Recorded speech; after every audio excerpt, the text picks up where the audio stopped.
Sainte Brigitte de Suède a contemplé le pouvoir d'un seul Ave Maria. En 7 hiver 1350, dans une étroite chapelle romaine, éclairée par une unique chandelle, Sainte Brigitte de Suède tomba en extase pendant 3 jours.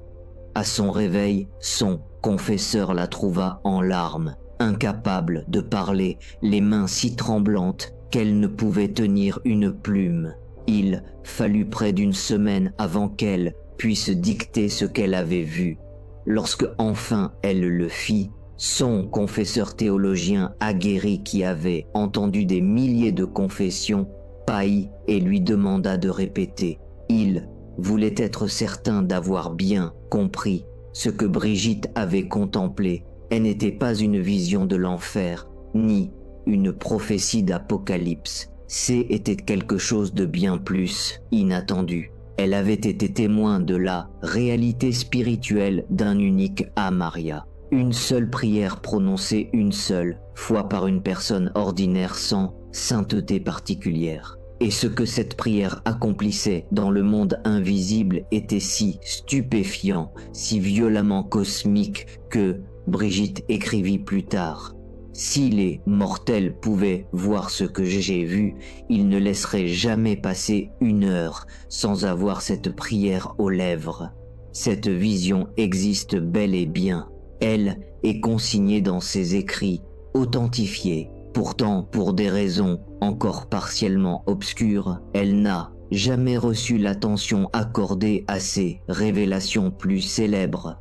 Certains érudits estiment qu'elle fut jugée trop dérangeante, des autres pensent qu'elle fut simplement éclipsée par ses prophétiques, mais une troisième hypothèse circule discrètement dans certains milieux catholiques traditionnels. Cette vision précise aurait été délibérément mise en retrait parce qu'elle révélait la stratégie démoniaque, ce que l'ennemi redoute le plus et une arme que possède chaque chrétien, mais que presque aucun haine utilise réellement. Avant d'entrer dans la vision elle-même, il faut comprendre ce qui rend Sainte Brigitte crédible. Ce haine n'était pas une femme portée aux chimées.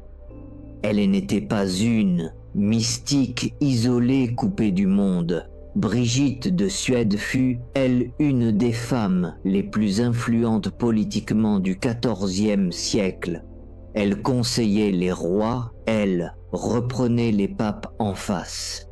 Elle prédit le retour de la papauté à Rome des années à l'avance. Prophétie vérifiée et documentée. Quand elle parlait, les puissants écoutaient, non parce que elle était charmante ou diplomate. Elle était ni elle, un ni l'autre. Il écoutait parce que son parcours était impressionnant. Ce qu'elle annonçait se réalisait. Ce qu'elle révélait était ensuite confirmé.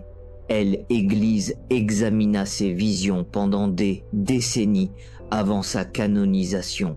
Des commissions théologiques scrutèrent chaque mot et en 1391, elle fut déclarée sainte. En 1999, le pape Jean-Paul II l'éleva encore, la nommant copatronne de toute l'Europe. C'est cette femme qui vit ce qu'accomplit un seul Ave Maria dans le monde spirituel. Sa crédibilité n'est pas en cause. La question est de savoir si nous sommes prêts à croire ce que elle a contemplé. La vision commença comme beaucoup des siennes, sans avertissement. Brigitte priait dans la chapelle Saint-Laurent un panisperna. Il était tard. Les autres pèlerins étaient partis. Elle était seule, hormis son confesseur qui veillait près de la porte. Elle méditait sur les douleurs de Marie, pratique qu'elle observait quotidiennement. Et soudain, les murs se dissolurent. C'est ainsi qu'elle le décrivit. Non, qu'elle ait été transportée ailleurs. Le monde physique devint simplement transparent et elle vit la réalité qui se trouve en dessous, toujours présente, toujours active, totalement invisible à la perception ordinaire. La première chose qu'elle remarqua fut une lumière, non pas celle du soleil ni de la chandelle, mais une luminescence qui semblait émaner de la prière elle-même. Elle vit des fils de lumière s'élever des églises de la ville, de minces fils dorés montant vers le ciel. La plupart étaient faibles, certains à peine visibles. Elle comprit intuitivement que ces fils représentaient les prières qui s'élevaient en cet instant précis à travers Rome, à travers le monde entier. Plus la foi de celui qui priait était vive, plus le fil était lumineux. Avant de poursuivre le récit, permettez-moi un bref instant. Si cette méditation a touché votre cœur jusqu'ici, je vous invite, seulement si vous le sentez, à aider cette œuvre à rejoindre une personne qui en aurait besoin. Et l'Écriture dit que votre lumière brille devant les hommes afin qu'ils voient vos bonnes œuvres et glorifient votre Père qui est dans les cieux. Matthieu 5, Jatal 16. En vous abonnant, en laissant un commentaire ou en partageant cette vidéo, vous permettez à cette lumière d'aller un peu plus loin dans le monde. Un petit acte de charité discret. Merci. Amen. Plus la prière était distraite, plus le fil s'affaiblissait. Mais soudain, elle vit quelque chose qui lui arracha un cri. Dès une petite maison, près du Tibre, une masure si misérable qu'elle en était presque une côte, jaillit un rayon de lumière. Pas un fil, un rayon si éclatant que Brigitte dut se protéger les yeux, même dans l'état de vision. Il s'élança vers le haut avec une telle force qu'il semblait déchirer la trame du ciel. Et de ce rayon, elle entendit une voix féminine, douce, prononçant une seule phrase en latin, qu'elle reconnut aussitôt. Avet Maria, gratia plena. Quelqu'un dans cette côte priait et l'Ave Maria, une seule personne dans un coin, oubliée d'une ville surpeuplée disant une prière qui dure à peine 15 secondes, et le ciel répondait comme si une trompette avait retenti. Ce qui suivit est la partie la plus difficile à exprimer. Brigitte peina à trouver des mots. Même en suédois, sa langue maternelle, elle ne parvenait pas à rendre justice à ceux qu'elle avait vus. Ce rayon de lumière, cette unique Amaria montant de la misérable demeure, ne s'éleva pas simplement vers le ciel pour disparaître. Il déclencha quelque chose, une réaction en chaîne qui se propagea à travers plusieurs couches de la réalité spirituelle. Elle vit la prière atteindre ce qu'elle ne put décrire que comme le trône de Marie, non un trône matériel mais une présence, une instance d'autorité dans la hiérarchie céleste.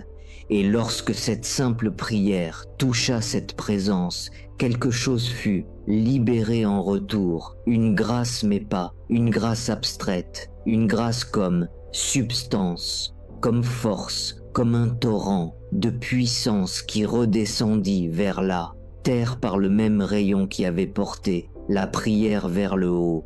Brigitte observa cette grâce descendre. Elle la vit tute, elle la vit envelopper la personne qui avait prié, une vieille femme, comprit elle alors, agenouillée sur un sol de terre battue, haine ayant pour tout bien qu'un rosaire de bois. La grâce, elle enveloppa comme une armure, comme un feu, comme un bouclier que aucune ténèbre ne pouvait traverser. Mais la vision ne s'arrêta pas là, car Brigitte fut aussi témoin de la réaction de l'ennemi. C'est cette partie qui la fit pleurer pendant 3 jours. Lorsque ce rayon de lumière jaillit de la côte, lorsque cette unique Ave Maria perça l'atmosphère spirituelle, il se produisit simultanément autre chose dans le monde, invisible, en des lieux que Brigitte percevait sans les voir distinctement. Ce fut le chaos, la perturbation, ce qu'elle décrivit comme un hurlement sans son, mais plus assourdissant que n'importe quel tonnet. Les démons avaient remarqué un seul avarie prononcé par une vieille femme oubliée, sans instruction, sans statut, sans influence, et cela avait déclenché l'alarme dans tout le royaume des ténèbres. Brigitte, elle, vit alors pas clairement. Elle en remercia Dieu, mais assez pour comprendre leur forme. Des ombres douées d'intelligence, la haine prenant encore. Ils affluèrent vers ce rayon de lumière, comme des insectes vers une flamme, mais ils ne pouvaient le toucher. Ils tournaient autour, hurlant dans ce que Brigitte ne put interpréter que comme une fureur mêlée de terreur. Le nom de Marie était pour eux une chose brûlante. Ils ne pouvaient s'en approcher sans souffrance. Ils ne pouvaient l'interrompre sans en payer le prix. Tout ce qu'ils pouvaient faire était de rager, et puis elle entendit un des eux parler. Cela est attesté dans ses écrits.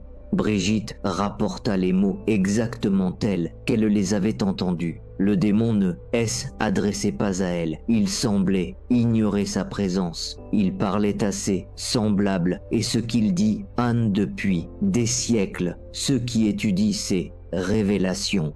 Une seule prière, une seule, et nous perdons un terrain qu'il nous a fallu des mois pour conquérir. Il savait, s'il comprenait ce que cela nous coûte, nous serions perdus. Brigitte, elle entendit, elle l'écrivit, elle en jura, elle exactitude devant les examens ecclésiastiques. Un démon surpris dans un moment de franchise involontaire, avouant l'efficacité dévastatrice d'une seule prière mariale. Mais la vision était pas terminée. Ce qui suivit, elle, éleva du remarquable à l'accablant. Brigitte fut comme tirée en arrière. Sa perspective s'élargit. Elle ne contemplait plus une seule prière, issue d'une seule heure. Elle embrassait un panorama, tout le champ de bataille spirituel au-dessus d'eux, Rome, de l'Italie, de l'Europe, du monde entier, et elle discerna le schéma. Partout où un avaria était prononcé avec ne serait-ce qu'un minimum de sincérité, la même réaction se produisait. Une lumière jaillissait, une grâce descendait, les démons se dispersaient. Cela se produisait constamment à travers toute la terre. Des milliers de rayons, des millions. Un barrage d'artillerie incessant contre les forces des ténèbres, tiré par des gens ordinaires qui ignoraient totalement ce qu'il accomplissait. Mais elle vit aussi les vides de vastes régions où aucune lumière ne montait, des villes entières enveloppées d'obscurité spirituelle parce que personne, pas une seule, personne invoquait l'intercession de Marie. Et dans ces vides, elle vit l'ennemi circuler librement, édifier des forteresses, tendre des pièges, préparer des assauts qui se déploieraient sur des générations. Le contraste était accablant. Là où l'Ave Maria était priée, l'ennemi battait constamment en retraite. Là où il était négligé, l'ennemi opérait sans opposition. Et puis vint la révélation qui la brisa. Brigitte fut conduite à contempler une âme précise, un homme quelque part dans les terres germaniques. Il était en train de mourir. Sa vie avait été médiocre au mieux. De petits péchés accumulés pendant des décennies. Une fois devenu tiède, des sacrements négligés, il n'était pas mauvais, il était simplement tiède. Dans sa dernière heure, il était totalement impréparé. Brigitte vit des démons rassemblés autour de son lit de mort. Ils avaient des droits sur lui, ses péchés non confessés. Sa négligence spirituelle leur avait donné des revendications légales dans le monde invisible. Ils étaient venus pour emporter leur dû, mais une femme entra dans la chambre, sa sœur. Elle avait voyagé 3 jours pour le rejoindre, et tandis qu'il rendait ses derniers souffles, elle fit la seule chose qui lui vint à l'esprit. Elle s'agenouilla près du lit et commença à prier. Ave Maria, gratia plena, Dominus, tecum. Un seul Ave Maria prononcé à travers les larmes par une femme qui ne savait pas si cela changerait quoi que ce soit. Et l'effet fut immédiat. Ce même rayon de lumière, cette même brillance perçante que Brigitte avait déjà contemplée, il jaillit de la chambre du mourant. Il frappa la horde démoniaque comme une force physique. Ils se dispersèrent en temps hurlant, incapables de tenir leur position. Et dans cet espace soudain, dégagé, quelque chose d'autre descendit. Brigitte la vit, la Vierge elle-même, non-manifestation complète qui aurait été insoutenable même en vision, mais comme une présence, une chaleur, une férocité maternelle qui fit fuir les démons non seulement de la pièce mais de toute la proximité. Marie était venue pour cette unique âme parce qu'une femme elle avait demandé. Et puis Brigitte assista à quelque chose qui la dépassa. Marie ne se contenta pas de protéger le mourant, elle intercéda pour lui. Brigitte la vit se tourner et là ses descriptions deviennent hésitantes, insuffisantes, pointant vers des réalités que le langage humain ne peut saisir vers son fils.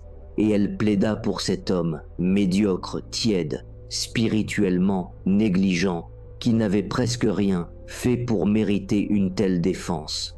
Elle demanda miséricorde, et la miséricorde fut accordée. Brigitte ne vit pas le destin ultime de cet homme, cela lui fut caché, mais elle vit la grâce inondée âme dans ces derniers instants. Elle vit quelque chose changer en lui, une reconnaissance, une contrition, un choix fait à la toute dernière seconde possible. Tout cela à cause d'un seul Ave Maria prononcé par quelqu'un qui ne savait pas si cela servirait, qui n'avait aucune formation théologique, qui simplement aimait son frère et avait saisi l'unique arme en sa possession. Lorsque Brigitte sortit d'eux, cette vision, elle ne pouvait plus tenir debout. Son confesseur dut la porter jusqu'à ses appartements. Pendant 3 jours, elle alterna entre des pleurs et un silence si profond que ceux qui, elle entouraient, craignirent qu'elle n'ait perdu la raison. Quand elle parla enfin, la première chose qu'elle dit fut « Nous sommes armés, nous sommes tous armés et presque aucun d'eux entre nous ne combat. » Les implications théologiques de ce que Brigitte contempla ont été discutées pendant des siècles, mais certains points sont indiscutables. Dès abord, sa vision accorde parfaitement avec l'enseignement catholique établi sur l'intercession mariale. L'Église a toujours affirmé que Marie, en tant que Mère de Dieu, possède un pouvoir d'intercession unique. Ce que Brigitte vit était que cette doctrine rendue visible. Ensuite, son témoignage sur la peur démoniaque face à cette prière correspond aux déclarations des exorcistes à travers les siècles. Il existe des preuves documentées issues des exorcismes officiels conduits sous l'autorité de l'Église, de démons réagissant avec une violence particulière aux prières mariales. Enfin, et surtout, sa vision offre un cadre pour comprendre pourquoi l'ennemi s'est acharné tout au long de l'histoire à miner la dévotion mariale. Ce dernier point mérite d'être approfondi. Si ce que Brigitte a contemplé est exact, et l'Église n'a trouvé aucune erreur doctrinale dans ses révélations, alors la Ave Maria représente une menace stratégique pour les opérations démoniaques, pas seulement un réconfort spirituel pour celui qui prie, mais une arme tactique aux effets mesurables dans le monde invisible. Cela expliquerait pourquoi depuis la Réforme les attaques contre la dévotion mariale ont été si persistantes. Pourquoi le chapelet athée il était moqué? Pourquoi même dans les milieux catholiques les prières à Marie ont-elles parfois été rejetées comme dépassées ou inutiles? L'ennemi ne peut empêcher les gens de prier, mais il peut les convaincre que certaines prières sont inefficaces ou insignifiantes, il obtient le même résultat. Considérez ce que Brigitte a décrit. Un seul Ave Maria, 15 secondes de parole, accomplissait ceci. Il générait une lumière spirituelle, visible. Il déclenchait un chaos démoniaque immédiat. Il invoquait une grâce directe du royaume céleste.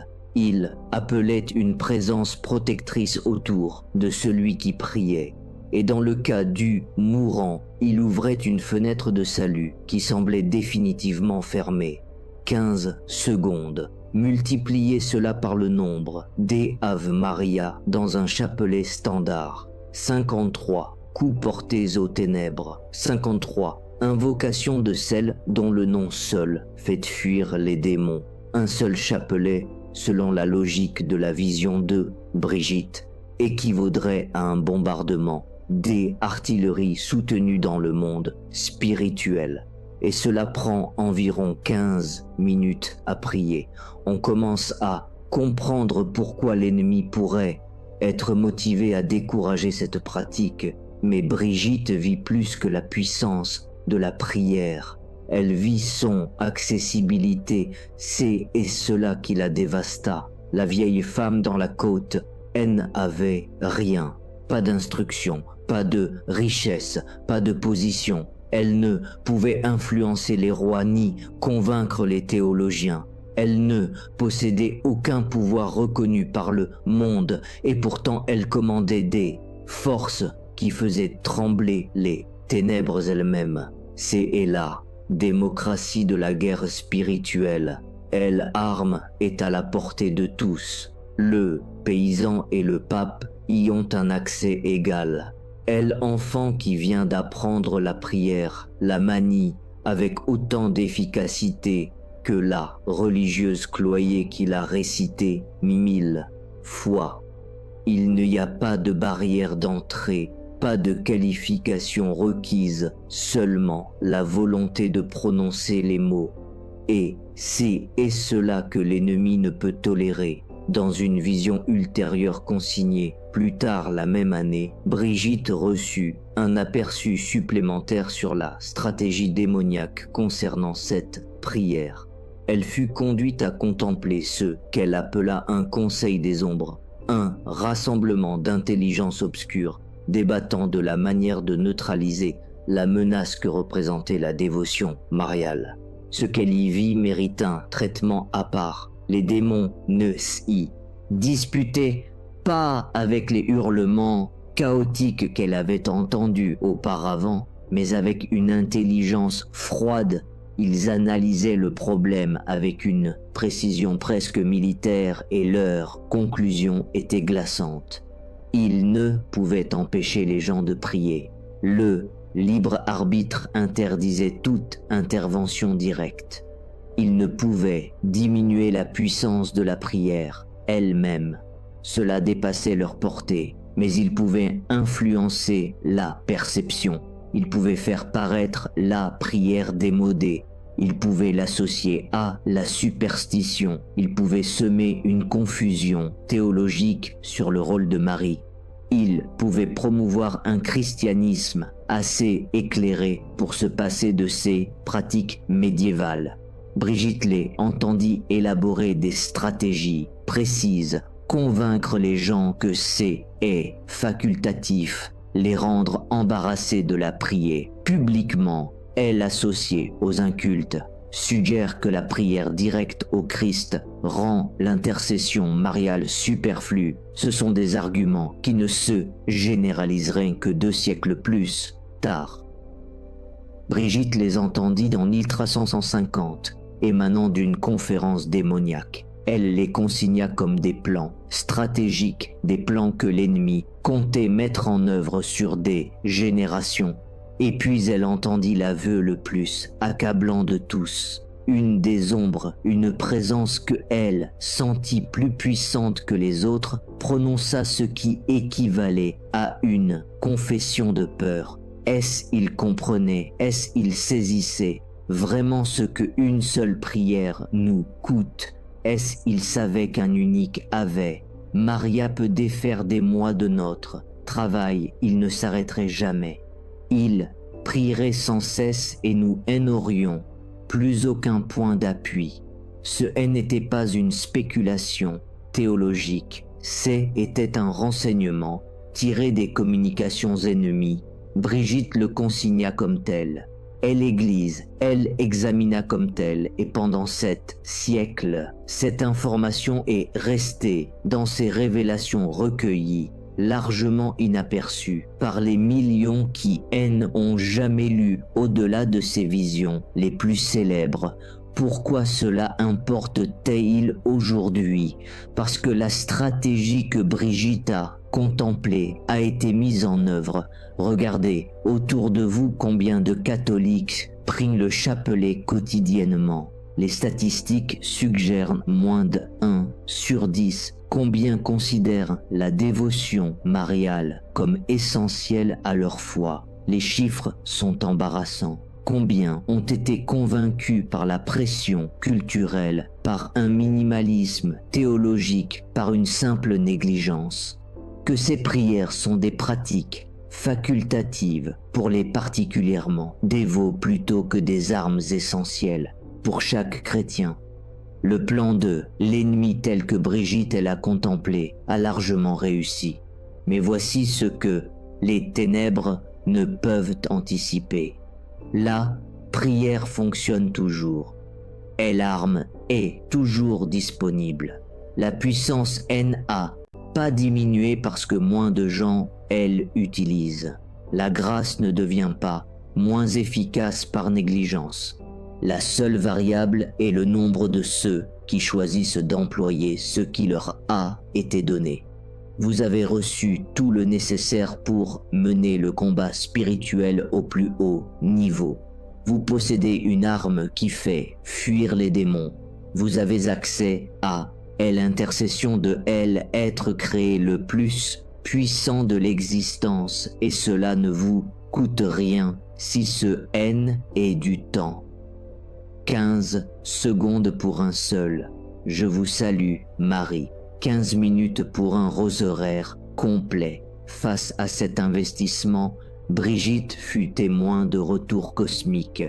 Une lumière perçant les ténèbres. Une grâce descendant comme une pluie fine. Une protection qu'aucun mal ne pouvait franchir. Une intervention à l'heure de la mort et des âmes sauvées à leur dernier instant. Ce est pas de la mythologie, ce est pas une superstition médiévale, c'est le témoignage oculaire de une sainte canonisée examinée par les théologiens de l'Église, déclarée exempt des erreurs doctrinales et mise à la disposition de tout catholique dans ses révélations. La question n'est pas de savoir si vous croyez Brigitte. L'Église a déjà tranché. La question est de savoir ce que vous ferez de ce qu'elle a vu. Il existe un détail dans sa vision qui a reçu peu d'attention dans les commentaires. Lorsque Brigitte regardait cette vieille femme prier dans sa modeste demeure, elle remarqua quelque chose sur la qualité même de la prière. La femme, n'était pas en extase. Elle ne vivait aucune consolation mystique. Selon les observations de Brigitte, elle semblait fatiguée, voire distraite. Ses mots étaient légèrement bredouillés. Sa posture était imparfaite. Cela n'avait aucune importance. Le faisceau de lumière qui jaillissait de sa prière n'était pas diminuée par son imperfection. La grâce qui descendait n'était pas réduite par sa distraction. Le chaos démoniaque n'était pas moins perturbé par ses paroles mâchées. C'est un point crucial. La puissance du je vous salue, Marie, ne dépend pas de la sainteté de celui qui prie. Elle dépend de la prière elle-même, du nom invoqué, de l'intercession demandée. Un saint et un pécheur prononçant les mêmes paroles déclenchent la même réponse dans le royaume spirituel. Brigitte fut explicite à ce sujet. Elle a vu des prières montées de personnes qu'elle sentait en lutte avec des péchés graves. Leur faisceau n'était pas aussi brillant. Elle décrivit leur lumière comme étant obscurcie, mais la réaction était toujours là. Les démons enfuyaient.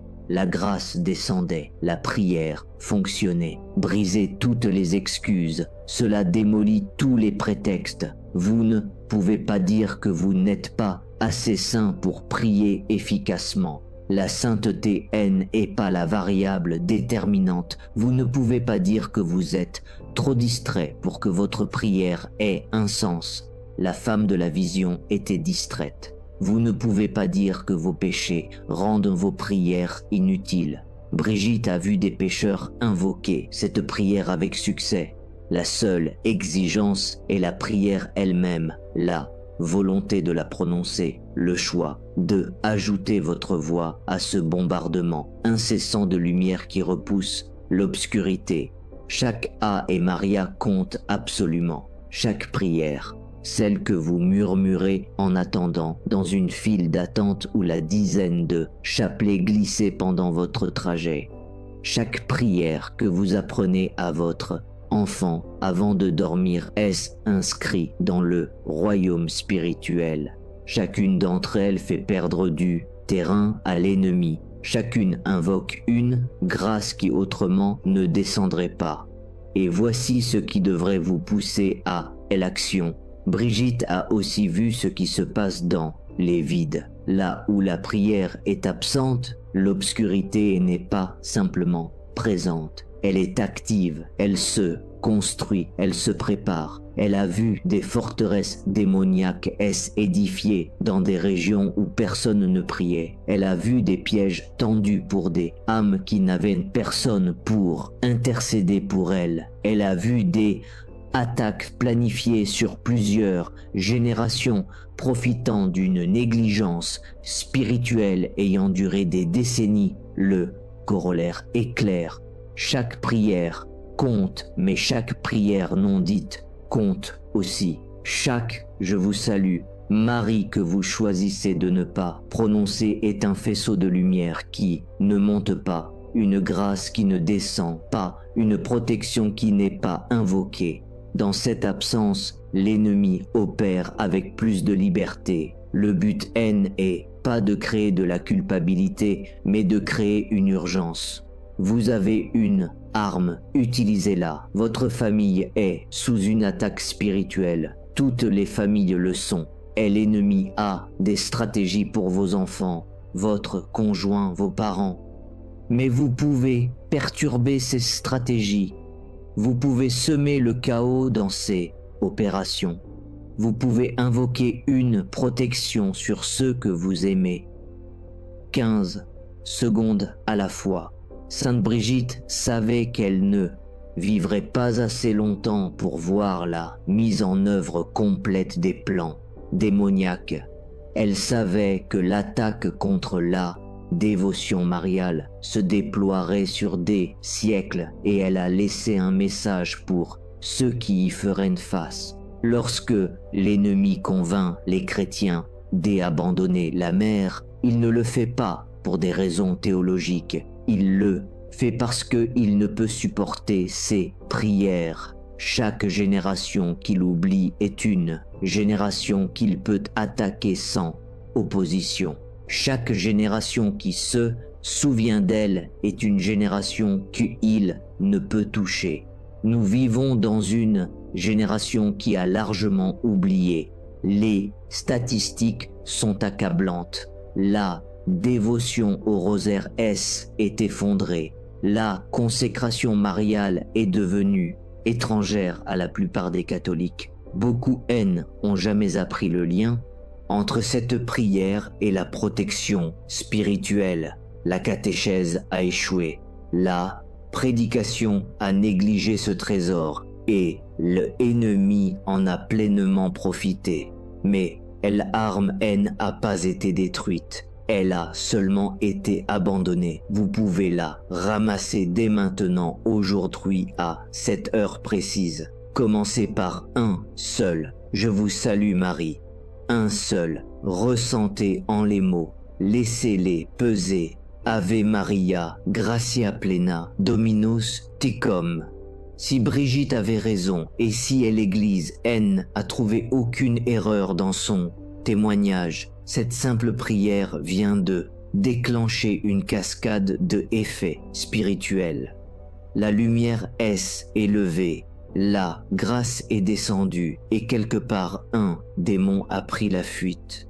Quelque chose a basculé dans le monde invisible parce que vous avez choisi de parler. C'est et là le pouvoir que vous portez, c'est et l'arme que vous possédez, c'est et l'héritage donné à chaque chrétien qui choisit de le revendiquer. La seule question qui demeure est comment allez-vous l'utiliser? Un apostolat de l'invisible. Vous pourriez vous fixer un objectif, un chapelet par jour, 20 minutes de votre temps en échange d'effets spirituels, invisibles, mais plus réels que tous ceux qui est tangible. Vous pourriez prier pour votre famille, nommer-les un par un et invoquer l'intercession de Marie sur chacun d'eux. Vous pourriez prier pour l'Église, pour les prêtres attaqués, pour les évêques face à des pressions impossibles, pour un pape naviguant dans un monde qui a largement rejeté la foi qu'il représente. Vous pourriez prier pour les mourants. Était peut-être la partie la plus bouleversante de la vision de Brigitte. Cet homme à l'agonie fut sauvé par un seul Ave Maria, dit par quelqu'un qu'il aimait. Mais combien meurent sans que personne ne prie pour eux? Combien affrontent cette heure finale avec des démons rôdant autour d'eux sans aucun faisceau de lumière pour les disperser? Combien d'âmes glissent vers l'éternité sans que personne n'invoque l'intercession de la mère? Vous pourriez être cet intercesseur pour un inconnu. Vous n'avez aucune idée de qui a besoin de votre prière en ce moment. Vous ne voyez pas les lits de morts à travers le monde, mais Marie, elle les voit. Et si vous lui demandez d'aider les mourants, elle dirigera cette grâce là où elle est la plus nécessaire. Voici l'étendue de ce qui est à votre portée. Ce haine n'est pas limité à vos propres préoccupations, ni borné par ce que vous voyez ou savez. Vos prières peuvent atteindre n'importe qui, n'importe où, dans n'importe quelle circonstance, 15 secondes à la fois. Brigitte de Suède est morte en 1373, après avoir passé ces dernières décennies à tenter de réformer une église qu'elle voyait glisser vers la corruption. Une grande partie de son travail sembla échouer de son vivant. Les papes qu'elle réprimandait ne changèrent pas immédiatement. Le clergé continua ses abus et l'obscurité dont elle avait été témoin continuait de se propager. Mais elle n'a jamais cessé de prier. Ses biographes rapportent que même sur son lit de mort, elle récitait l'aveu. Ces dernières paroles furent une invocation à Marie. Elle est battue jusqu'au bout avec l'arme qu'elle avait vue agir en termes cosmiques. Elle nous a laissé son témoignage, une vision de ce qu'une seule prière accomplit, un compte-rendu de la stratégie démoniaque, un avertissement sur les conséquences de la négligence et une invitation à rejoindre la bataille qui fait rage partout dans ce royaume que nous ne pouvons voir. Là, Maria vous attend. Ave Maria Gratia Plena Dominus. 15 secondes. La lumière se lève, la grâce descend, les ténèbres s'éparpillent. À votre tour. Pour conclure, j'aimerais vous laisser une bénédiction enracinée dans cette vérité à laquelle Sainte Brigitte a consacré sa vie.